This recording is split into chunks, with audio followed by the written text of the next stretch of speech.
صلی علی رسولہ الکریم اما بعد فاعوذ باللہ من الشیطان الرجیم بسم اللہ الرحمن الرحیم لن تنالوا البر حتى تنفقوا مما تحبون وما تنفقوا من شیء فإن اللہ به علیم صدق اللہ العظیم۔ آج خلاصہ قرآن حکیم کے سلسلے میں چوتھے پارے کا خلاصہ بیان ہو رہا ہے۔ چوتھے پارے کے آغاز میں اللہ رب العزت نے ہمیں انفاق فی سبیل اللہ یعنی اللہ کی راہ میں خرچ کرنے کا ایک ادب اور سکھایا اور فرمایا کہ تم ہرگز نیکی کا کمال حاصل نہیں کر سکتے یہاں تک کہ اللہ تعالیٰ کی راہ میں اپنی پسندیدہ چیز کو خرچ کرو۔ معلوم ہوا کہ انسان اگر نیکی کمانا چاہتا ہے تو اپنی پسند کی ہوئی چیز کو اللہ کی راہ میں خرچ کرنا چاہیے۔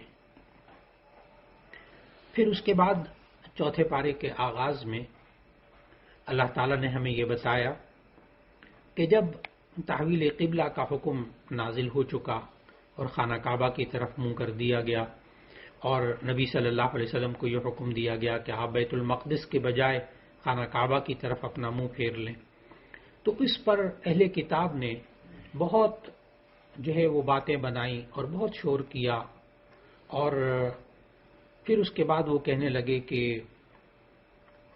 اللہ تعالیٰ نے بیت المقدس سے کیوں آپ کا قبلہ ہٹایا، اور اس پر وہ مختلف الزامات وہ لگانے لگے، اور یہاں تک کہا ان اہل کتاب نے کہ بیت المقدس وہ خانہ کعبہ سے افضل ہے اور اسے زمین پر اللہ تعالیٰ کا پہلا گھر ہونے کا شرف حاصل ہے۔ یہ اہل کتاب اس وقت کہتے تھے کہ بیت المقدس خانہ کعبہ سے افضل ہے کیونکہ اللہ تعالیٰ کا پہلا گھر وہ وہی بنا تھا۔ اس پر اللہ تعالیٰ نے چوتھے پارے کے آغاز میں ان کی بات کی تردید کرتے ہوئے فرمایا کہ نہیں، روئے زمین پر ان اول بیت وضع للناس للذی ببکۃ مبارک وہدی للعالمین، روئے زمین پر جو سب سے پہلا گھر بکہ میں بنا تھا، بکہ یہ مکہ کا پرانا نام ہے جو قرآن مجید میں آیا اس آیت میں، یہ اللہ تعالیٰ نے واضح کر دیا کہ اس روئے زمین پر کعبہ سب سے پہلی عبادت ہے۔ پھر اللہ تعالیٰ نے بتایا کہ یہ خانہ کعبہ اور اس کی مسجد حرام، اس میں ایسی نشانیاں پائی جاتی ہیں جو بڑی فضیلت والی ہیں۔ اس میں مقام ابراہیم ہے، اس میں زمزم ہے، اس میں حتیم ہے، اور پھر اللہ تعالیٰ نے ہمیں سمجھایا ان آیات میں کہ حرم کا ایک یہ بھی مقام ہے کہ جو شخص حرم میں داخل ہو جائے اسے امن حاصل ہو جاتا ہے۔ پھر اس کے بعد اللہ تعالیٰ نے ہمیں سمجھایا کہ تاریخ بھی گواہ ہے، اور صحیحین میں حضرت ابو ذر غفاری رضی اللہ تعالیٰ عنہ سے روایت بھی موجود ہے کہ نبی صلی اللہ علیہ وسلم نے خود پوچھا گیا، یا رسول اللہ صلی اللہ علیہ وسلم، زمین پر سب سے پہلی مسجد کون سی تعمیر کی گئی؟ تو آپ صلی اللہ علیہ وسلم نے فرمایا مسجد حرام۔ اور اللہ تعالیٰ نے ہمیں سمجھایا کہ سب سے پہلی عبادت گاہ جو روئے زمین پر بنائی گئی وہ بھی خانہ کعبہ تھی، اس لیے خانہ کعبہ کی طرف منہ کرنے کا حکم دیا گیا مسلمانوں کو۔ پھر اس کے بعد چوتھے پارے میں اللہ تعالیٰ نے مسلمانوں کو تقوی اختیار کرنے کا حکم دیا۔ یا ایھا الذین آمنوا اتقوا اللہ حق تقاتہ، اے ایمان والو تم اللہ سے ڈرو جیسے اس سے ڈرنے کا حق ہے، اور پھر یہ بھی حکم دیا کہ اللہ کی رسی کو مضبوطی سے تھامے رکھیں اور فرقوں میں تقسیم نہ ہو جائیں۔ یہاں ایک ذہن میں بات یہ آتی ہے کہ اللہ تعالیٰ سے ڈرنے کا حق یہ انسان کیسے ادا کر سکتا ہے؟ تو اس کے لیے ذہن میں رکھنا چاہیے کہ حضرت عبداللہ بن مسعود رضی اللہ تعالیٰ عنہ فرماتے ہیں، جو مفسر قرآن ہیں، کہ اللہ تعالیٰ کی اطاعت کی جائے، اس کی نافرمانی نہ کی جائے، اسے یاد رکھا جائے، اسے بھلایا نہ جائے، اللہ کا شکر ادا کیا جائے، اللہ کی ناشکری نہ کی جائے۔ تو آسان الفاظ میں محدثین نے، مفسرین نے یہ بات لکھی کہ وہ شخص اللہ سے ڈرنے کا حق ادا کر دے گا کہ جس نے اللہ کی حلال کردہ چیز کو حلال سمجھا اور اللہ کی حرام کی ہوئی چیز کو حرام سمجھا، اس شخص نے اللہ سے ڈرنے کا حق ادا کر دیا۔ اور یہ کب تک کرنا ہے؟ زندگی کے آخری سانس تک. وَلَا تَمُوتُنَّ إِلَّا وَأَنْتُمْ مُسْلِمُونَ. پھر اس کے بعد چوتھے پارے کی ان آیات میں اللہ رب العزت نے سمجھایا کہ یہ امت مسلمہ تمام امتوں میں سے افضل اور بہترین امت ہے، اور اس کے افضل ہونے کی 3 وجوہات اللہ تعالیٰ نے بتائی. ایک تو یہ کہ یہ ان تمام چیزوں پر ایمان رکھتی ہے جن پر اللہ نے ایمان رکھنے کا حکم دیا. نمبر 2، یہ امت امر بالمعروف کرتی ہے، یعنی نیکی کا حکم دیتی ہے. نمبر 3، یہ امت نہی عن المنکر کرتی ہے، یعنی برائیوں سے دوسروں کو روکتی ہے. اور جب تک یہ امت یہ 3 خصوصیات پر عمل کرتی رہے گی، اللہ تعالیٰ ان خصوصیات کے بنا پر اس امت کو فضیلت عطا فرماتا رہے گا. اور اگر یہ امر بالمعروف نہی عن المنکر کو چھوڑ دے تو پھر ارشاد نبوی ہے، جامع ترمذی میں موجود ہے، سنن ابن ماجہ میں حدیث موجود ہے کہ نبی صلی اللہ علیہ وسلم نے فرمایا، اس ذات کی قسم جس کے قبضے میں میری جان ہے، تم نیکی کا حکم دیتے رہو اور برائی سے روکتے رہو، ورنہ ممکن ہے کہ اللہ تعالیٰ تمہارے اوپر اپنا عذاب مسلط کر دے، پھر تم اس سے دعائیں مانگو مگر تمہاری دعائیں قبول نہیں ہوں گی. اس لیے انسان کو زندگی میں نیکی کا حکم دیتے رہنا چاہیے، برائی سے روکتے رہنا چاہیے. یہ اس امت مسلمہ کی ایک خوبی ہے. اس لیے دعوت و تبلیغ انسان جب ایک انسان کا ذمہ ہے، فریضہ ہے کہ وہ اپنے فریضے کو، امر بالمعروف اور نہی عن المنکر کو، یہ انسان ادا کرتا رہے.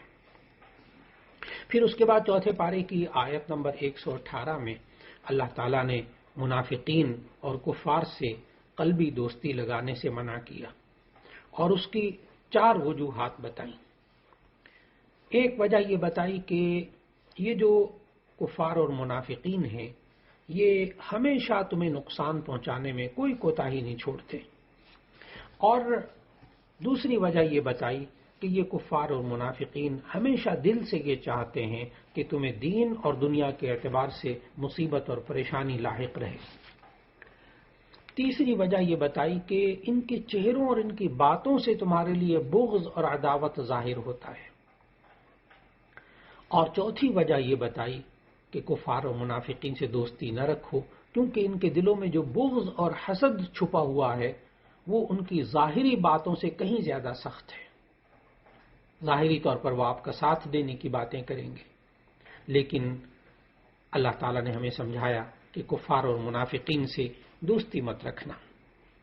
پھر اس کے بعد آیت نمبر 123 سے اللہ تعالیٰ نے غزوہ بدر کا ذکر کیا کہ منافقوں کو رازدار اور دلی دوست بنانے سے منع کرنے کے بعد اللہ تعالیٰ نے جب غزوہ بدر کا ذکر کیا، جس میں تمام اسلامی غزوات میں ایک بہترین غزوہ اور بڑی شان کا غزوہ ہونے کا اعزاز حاصل ہے، کہ جس کے شرکاء نے خود جرأت اور بہادری کی مثالیں قائم کی اور اللہ تعالیٰ کی قدرت اور غیبی مدد کو اپنی آنکھوں سے مسلمانوں نے دیکھا. مسلمانوں کی تعداد بہت تھوڑی تھی غزوہ بدر میں، اسلحہ نہ ہونے کے برابر تھا. اس غزوے سے 2 بڑے سبق مسلمانوں نے سیکھے تھے. پہلا یہ کہ جنگ میں فتح صرف اسلحے کی زیادتی اور افرادی قوت کی زیادتی کی بنا پر حاصل نہیں ہو سکتی، بلکہ ہمیشہ جنگ میں فتح انسان کے ایمان، یقین، اتباع اور استقامت کے نتیجے میں فتح نصیب ہوتی ہے. اور دوسری بات غزوہ بدر سے جو سبق ملتا ہے وہ یہ کہ تمام مسلمان جب تک حق پر ثابت قدم رہیں گے، اللہ کی رسی کو مضبوطی سے، یعنی قرآن مجید کو مضبوطی سے تھامے رکھیں گے، اللہ کی مدد ان کو حاصل رہے گی اور وہ غالب رہیں گے. اس کے بعد آیت 155 سے اللہ تعالیٰ نے غزوہ احد کا ذکر شروع کیا. اور غزوہ احد جو ہے اس کا اتنا تفصیل سے اللہ تعالیٰ نے چوتھے پارے میں ذکر کیا ہے کہ تقریباً 55 آیات پر مشتمل ہے، کہ جس میں غزوہ جو ہے احد کا اللہ تعالیٰ نے ذکر فرمایا. ان آیات میں اللہ تعالیٰ نے شکست کے اسباب اور حکمتیں بیان کی ہیں، اور تنقید بھی ہے، تعریف بھی ہے. اور جو ہم جب غزوہ احد کا اختصار کے ساتھ مطالعہ کرتے ہیں تو معلوم ہوتا ہے کہ تاریخ اسلام میں غزوہ بدر میں قریش ذلت آمیز شکست سے دوچار ہوئے تھے۔ انہوں نے شکست کا انتقام لینے کے لیے بھرپور تیاری کے بعد شوال سن 3 ہجری میں ابو سفیان کی قیادت میں مدینہ منورہ پر چڑھائی کر دی تھی۔ اس وقت قریش کا لشکر 3000 جنگجوؤں پر مشتمل تھا۔ قریش کے اندر 3000 اور 200 گھڑ سوار تھے، 700 زرہ پوش تھے، 3000 اونٹ تھے، 500 عورتیں بھی ساتھ تھیں۔ اور اس کے مقابلے میں اسلامی لشکر کے اندر قریش کے 3000 لشکر کے مقابلے میں مسلمانوں کی تعداد صرف 700 تھی۔ نبی صلی اللہ علیہ وسلم نے حضرت عبداللہ ابن جبیر رضی اللہ تعالیٰ عنہ کی قیادت میں 50 تیر اندازوں کا ایک دستہ جو عقب میں پہاڑی تھی اس پر متعین فرما دیا، جس کو آج بھی جبل الرمات کے نام سے یاد کیا جاتا ہے۔ آپ صلی اللہ علیہ وسلم نے ان 3 اندازوں کو جو دستہ تھا پورا اس کو تاکید فرما دی تھی کہ فتح ہو یا شکست ہو کسی صورت میں بھی آپ نے یہاں سے نہیں ہٹنا۔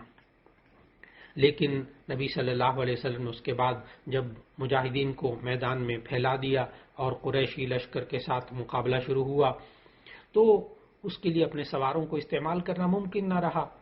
انفرادی مقابلوں میں قریش کے 8 جھنڈا اٹھانے والے علم بردار جو تھے وہ قتل ہو گئے، جس سے قریشی لشکر کی ہمتیں پست ہو گئی۔ قریشی لشکر کی شکست دے کر جبل الرمات کے تیر اندازوں نے بھی اپنی جگہ چھوڑ دی اور 10 مجاہدین کے سوا باقی سب مال غنیمت جمع کرنے میں مصروف ہو گئے۔ دیکھا کہ شکست ہو گئی ہے، اب مال غنیمت جمع کر لیں۔ اس درمیان اس وقت تک خالد بن ولید جو ابھی تک اسلام انہوں نے قبول نہیں کیا تھا اور قریش مکہ کی طرف سے آئے تھے، تو خالد بن ولید جو اب تک وہ پیچھے سے حملہ کرنے میں ناکام رہے تھے، انہوں نے یہ موقع ہاتھ ان کے آ گیا۔ انہوں نے دیکھا کہ جبل رمات پر موجود جو چند تیر انداز ہیں وہ اپنی جگہ موجود نہیں ہیں، تو انہوں نے اس طرف جانب سے حملہ کر دیا۔ اسلامی فوج اس وقت اس حملے سے غافل تھی۔ ادھر جب بھاگتے ہوئے قریشی جو تھے سپاہیوں کو اس حملے کی خبر ملی تو وہ بھی جو ابھی شکست سے دوچار ہو رہے تھے وہ پھر دوبارہ واپس آ گئے۔ تو اس طرح اسلامی لشکر 2 طرف سے حملے کا شکار ہوا اور ایک چھوٹی سی کوتاہی کی وجہ سے مسلمانوں کی جو فتح تھی وہ شکست میں بدل گئی۔ اس میں جانی نقصان بھی ہوا۔ مشرکین کے تو صرف 22 مشرک قتل ہوئے تھے، لیکن دوسری طرف 70 صحابہ شہید ہوئے، جس میں حضرت سید الشہداء حضرت حمزہ رضی اللہ تعالیٰ عنہ بھی اس میں شامل تھے۔ پھر اس کے بعد ایسا ہوا کہ قریشی لشکر اس پوزیشن میں تھا کہ اگر اللہ تعالیٰ ان کے دلوں کو پھیر نہ دیتا تو وہ اسلامی لشکر کا مکمل خاتمہ کر سکتے تھے، لیکن منافقین نے اپنی فطرت کے مطابق وسوسہ اندازی شروع کر دی کہ اگر مسلمان حق پر ہیں تو انہیں ہرگز شکست نہ ہوتی۔ اس لیے 55 آیات میں غزوہ احد کا اللہ تعالیٰ نے ذکر کرنے کے بعد 25 آیتوں میں پھر منافقین کا ذکر کیا ہے۔ اصل میں احد کی شہداء کی تدفین سے فارغ ہونے کے بعد نبی صلی اللہ علیہ وسلم کو اطلاع ملی کہ ابو سفیان کو روحا کے مقام پر پہنچ کر اپنی اس غلطی کا احساس ہوا ہے کہ میں جنگ میں جس طرح مجھے کرنا چاہیے تھا وہ کیے بغیر میں واپس آیا ہوں، اپنے ساتھیوں کی ملامت کی وجہ سے دوبارہ مدینہ منورہ پر حملہ آور ہونا آ رہا ہے۔ تو آپ صلی اللہ علیہ وسلم نے اس کے ارادے کی خبر سن کر قریشی لشکر کے تعاقب میں آپ چل پڑے، اور تعاقب میں صرف انہی مجاہدین کو اجازت ہے جو کہ کل جنگ میں شریک تھے۔ اب نبی صلی اللہ علیہ وسلم اس ابھی تازہ غزوے سے فارغ ہوئے، زخموں اور تھکاوٹ سے ڈھال تھے یہ سب، تو انہوں نے آپ صلی اللہ علیہ وسلم کی دعوت پر لبیک کہا اور پھر انتہائی تیزی کے ساتھ سفر کرتے ہوئے مدینہ سے 8 میل کے مقام تک پہنچے۔ اللہ تعالیٰ نے مشرکین کے دلوں میں رعب ڈال دیا اور وہ تیزی سے مکہ کی جانب روانہ ہو گئے۔ اس وجہ سے اس کو غزوہ حمراء الاسد کہتے ہیں، کیونکہ وہ جو مدینہ منورہ سے 8 میل دور جگہ تھی اس کا نام حمراء الاسد تھا۔ اس غزوے کا تذکرہ اللہ تعالیٰ نے آیت نمبر 172 میں کیا کہ جن لوگوں نے جنگ میں زخمی ہونے کے باوجود اللہ اور اس کے رسول صلی اللہ علیہ وسلم کے حکم پر لبیک کہا، ان میں سے جو نیک اور پرہیزگار ہیں ان کے لیے اجر عظیم ہے۔ سورہ آل عمران کے آخر میں اس 4 پارے میں ان اہل ایمان کا ذکر ہے جو ہر حال میں اللہ تعالیٰ کو یاد کرتے ہیں اور زمین و آسمان کے بارے میں غور و فکر کرتے ہیں اور اللہ سے دعائیں مانگتے ہیں. اور پھر سورت جہاں مکمل ہو رہی ہے اس میں اللہ تعالیٰ نے کامیابی کے، فلاح کے 4 اصول بتائے. ایک یہ بتایا کہ صبر یعنی دین پر جمے رہنا، مشکلات اور مصائب کی وجہ سے دل چھوٹا نہ کرنا، یہ کامیابی کا ایک بنیادی اصول ہے. دوسرا اصول اللہ تعالیٰ نے سورہ آل عمران کے آخر میں یہ بتایا کہ دشمن کے مقابلے میں دشمن سے زیادہ استقامت اور شجاعت و بہادری کا مظاہرہ کرنا چاہیے. ایک فلاح کا اصول ہے. اور تیسرا اصول اللہ تعالیٰ نے بتایا کہ دشمنان دین سے مقابلہ کرنے کے لیے ہر وقت اپنے آپ کو تیار رکھنا چاہیے. اور چوتھا اصول فلاح اور کامیابی کا اللہ تعالیٰ نے سورہ آل عمران کی آیت 200 میں بتایا کہ ہر حال میں اور ہر جگہ اللہ سے ڈرتے رہنا چاہیے. انہی مضامین کے ساتھ سورہ آل عمران کا اختتام ہوا چوتھے پارے میں، اور پھر آخری پاؤ میں اللہ تعالیٰ نے سورۃ النساء کا ذکر فرمایا. سورۃ النساء کا جب ہم مطالعہ کرتے ہیں تو جیسا کہ عرض کیا کہ ہر سورت کے شروع میں اللہ تعالیٰ نے ہر سورت کے شروع میں ہمیں آج بھی اپنے قرآن حکیم کے اندر جو ایک سطر ملتی ہے اس میں چند چیزیں واضح طور پر ملتی ہیں. ایک تو سورت کا نام ملتا ہے سورۃ النساء، اور اس کا جو قرآن مجید میں ترتیبی نمبر ہے وہ 4 ہے، اور جسے توقیفی نمبر کہتے ہیں. اور جو نازل ہونے کے اعتبار سے سورہ نساء یہ 92 نمبر ہے. اب آپ ذہن میں آگے آپ کے کہ کل 114 صورتیں قرآن مجید میں، تو اس کا نمبر 92 ہے، تو اس کا معنی یہ بہت آخر میں آنے والی صورتوں میں سے ہے. اور یہ مدنی صورت ہے، یعنی ہجرت کے بعد نازل ہوئی ہے. اس سورہ نساء کے اندر آیات کل 176 ہیں اور 24 رکوع ہیں. بخاری شریف کی روایات میں سورہ نساء کو سورہ نساء کبریٰ بھی کہتے ہیں، یعنی بڑی سورۃ النساء. اور سورۃ النساء کو قصرہ یعنی چھوٹی سورہ نساء، وہ سورہ طلاق کو کہا جاتا ہے. اصل میں نساء جو ہے وہ عورتوں کو کہتے ہیں.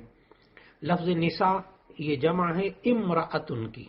یہ ذرا عربی زبان میں ایک عجیب سی بات ہے کہ کئی الفاظ، چند الفاظ عربی میں ایسے ہیں کہ جو واحد کا لفظ اور ہوتا ہے، جمع میں کوئی اور لفظ ہوتا ہے. اس کو کہتے ہیں جمع من غیر لفظ ہی، یعنی نساء یہ جمع ہے امرأتن کی. امرأتن کا معنی عورت، نساء کا معنی عورتیں. یہ نام سورہ نساء کا اس سورہ نساء کی پہلی آیت میں موجود ہے. تو نساء عورتوں کو کہتے ہیں. چونکہ سورہ طلاق میں بھی اور سورہ نساء میں بھی عورتوں کا ذکر کیا، عورتوں کے احکامات بتائے گئے، عورتوں سے متعلق مسائل بیان کیے گئے، اس لیے اس سورت کا نام سورۃ النساء رکھا. اور سورہ نساء کبریٰ اس لیے اس کو کہتے ہیں سورہ نساء کو کہ اس میں زیادہ احکام تفصیل سے بیان ہوئے. اور چھوٹی سورہ نساء یعنی سورہ نساء قصرہ یہ کہا جاتا ہے سورہ طلاق کو، کہ اس میں بھی اللہ تعالیٰ نے عورتوں سے متعلق احکامات بیان کیے. اللہ تعالیٰ نے اس سورہ نساء کے اندر یتیموں کے حقوق بھی بیان کیے. یتیموں کے بنیادی طور پر اللہ تعالیٰ نے 3 حق بیان کیے. ایک یہ کہ یتیموں کے جو مال ہوں وہ ان کے حوالے کر دیے جائیں، اور دوسرا یہ حکم دیا کہ ان کے مال کو کھا لینا اور ان کے مالوں کو ہضم کر لینا، غصب کر لینا، اس سے بچنے کی کوشش ہو. اور اسی طرح یتیموں کے مال میں جو اچھا مال ہے اس کو ردی مال سے بدلنے کی کوشش نہ کی جائے. یہ حکم یتیم بچوں کے بارے میں ہے اور یتیم بچیوں کے بارے میں بھی ہے. پھر اللہ تعالیٰ نے اس سورہ نساء میں نکاح کے بارے میں ذکر کیا کہ 4 عورتوں سے نکاح کرنے کی اجازت ہے،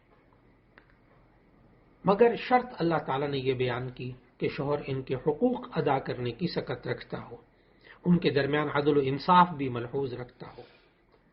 لیکن فَإِنْ خِفْتُمْ أَلَّا تَعْدِلُوا فَوَاحِدَةً، اگر تمہیں ڈر ہو، یعنی شوہر کو ڈر ہے کہ وہ حقوق ادا نہیں کر سکے گا، انصاف نہیں کر سکے گا، تو ایسی صورت میں اسے ایک ہی بیوی پر اکتفا کرنا چاہیے.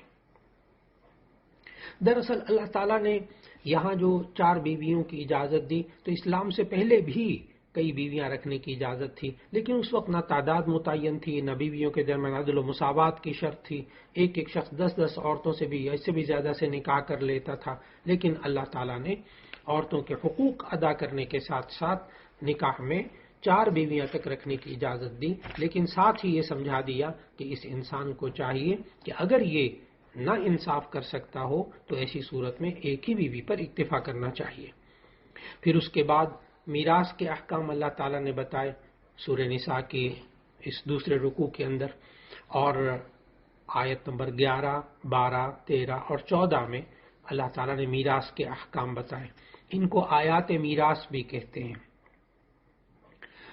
اسلام سے پہلے عورت کو میراث کے بارے میں کچھ بھی نہیں دیا جاتا تھا، بلکہ عورت خود میراث میں تقسیم ہوتی تھی.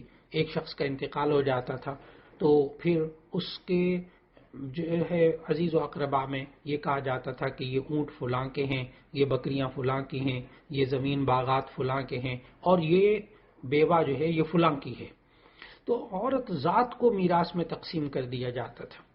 لیکن اسلام نے عورت کو زندہ رہنے کا حق دیا اور پھر اس کے ساتھ ساتھ عورت کے حقوق کو متعین کیا.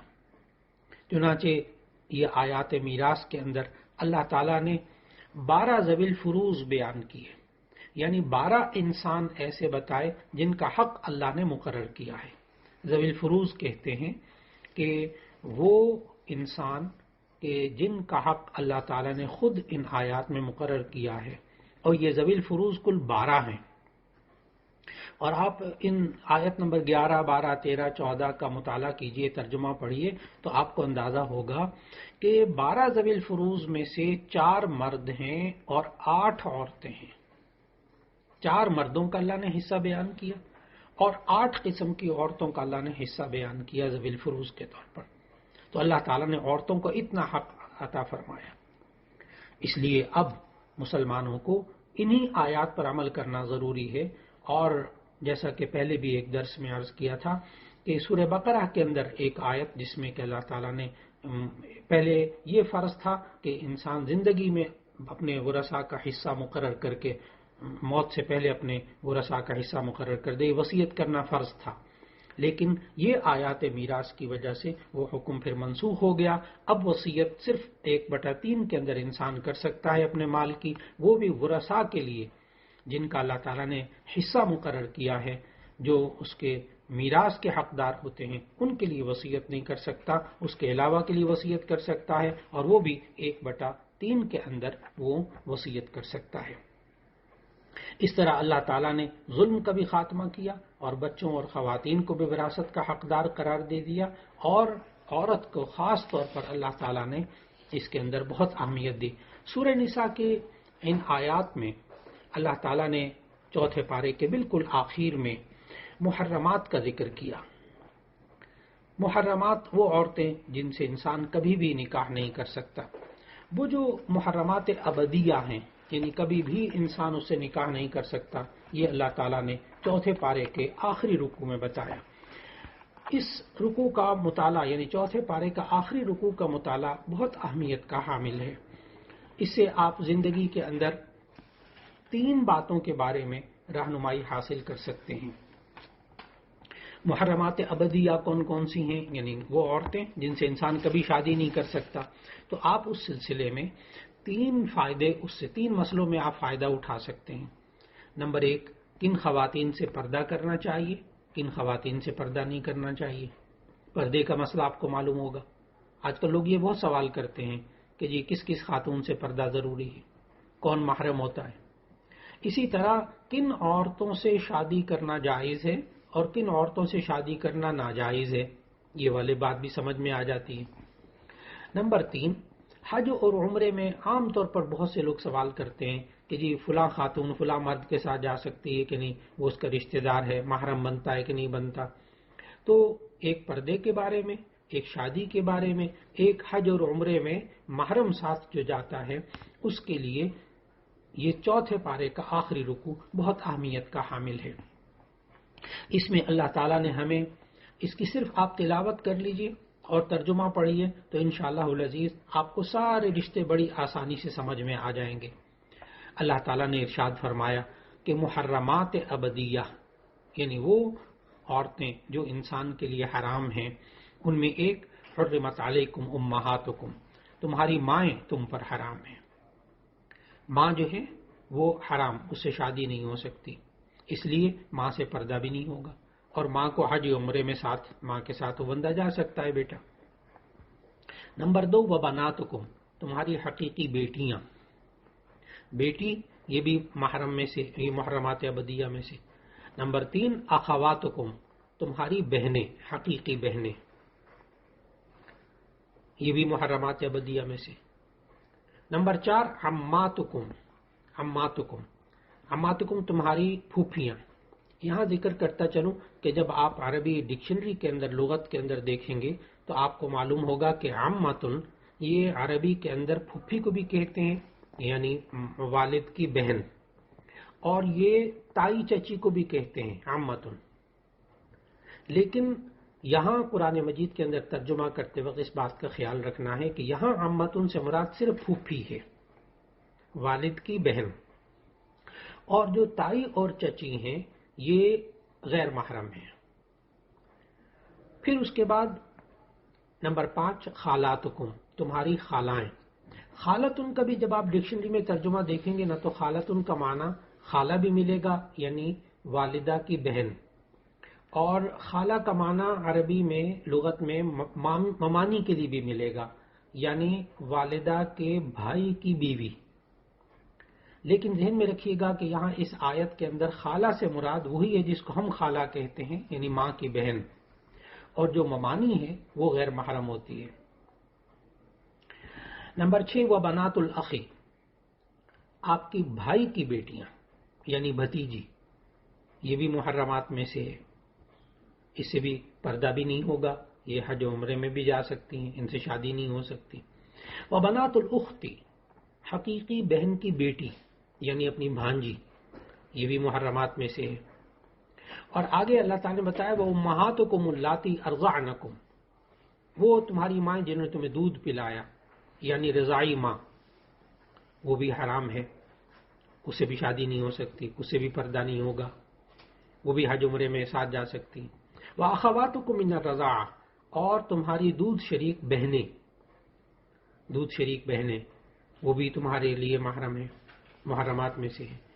پھر فرمایا وَأُمَّهَاتُ نِسَائِكُمْ، تمہاری بیویوں کی مائیں، تمہاری بیویوں کی مائیں، بیوی کی جو ماں ہے وہ بھی محرمات میں سے ہو جاتی، اس سے بھی کبھی انسان شادی نہیں کر سکتا، اس سے بھی پردہ نہیں ہے۔ امہات نسائکم، تمہاری بیویوں کی مائیں جنہیں ہم خوش دامن کہتے ہیں۔ پھر آگے فرمائے وربائبکم اللاتی فی حجورکم من نسائکم اللاتی دخلتم بہن، اگر کسی عورت سے شادی کی جائے، اس کا جو پہلا شوہر جو فوت ہو چکا ہے، اس نے طلاق دی، اس سے کوئی بیٹی ہو، وہ بیٹی جب آپ اس عورت سے شادی کریں گے بیوہ ہونے کے بعد، طلاق کے بعد، تو وہ بیٹی بھی اس کے ساتھ آ گئی۔ اب یہ بیٹی کہلاتی ہے ربیبہ، سابقہ شوہر کی بیٹی جو اس عورت سے ہوتی ہے تو یہ کہلاتی ہے ربیبہ، وہ بھی محرمات میں سے ہے۔ پھر آگے اللہ تعالیٰ نے بتایا وحلائل ابنائکم الذین من اصلابکم، یعنی بہو، آپ کے بیٹے کی جو بیوی ہے وہ بھی آپ کے لیے اب محرمات میں سے ہو گئی۔ اسی طرح اللہ تعالیٰ نے سمجھایا وَأَن تَجْمَعُوا بَيْنَ الْأُخْتَيْنِ، دو بہنوں کو جمع بھی نہیں کر سکتے، یہ بھی ممنوع ہے۔ لیکن چونکہ بیوی کی بہن، اس آیت سے معلوم ہوا کہ جو بیوی کی بہن جسے سالی کہا جاتا ہے یہ بھی انسان کے لیے غیر محرم ہے، کیونکہ یہ محرمات ابدیہ میں سے نہیں ہے۔ بیوی کا انتقال ہو جائے یا طلاق دے دی جائے تو ایسی صورت میں اس کی بہن سے شادی ہو سکتی ہے۔ محرمات ابدیہ وہ کہلاتے ہیں کہ جن سے کبھی شادی نہیں ہو سکتی۔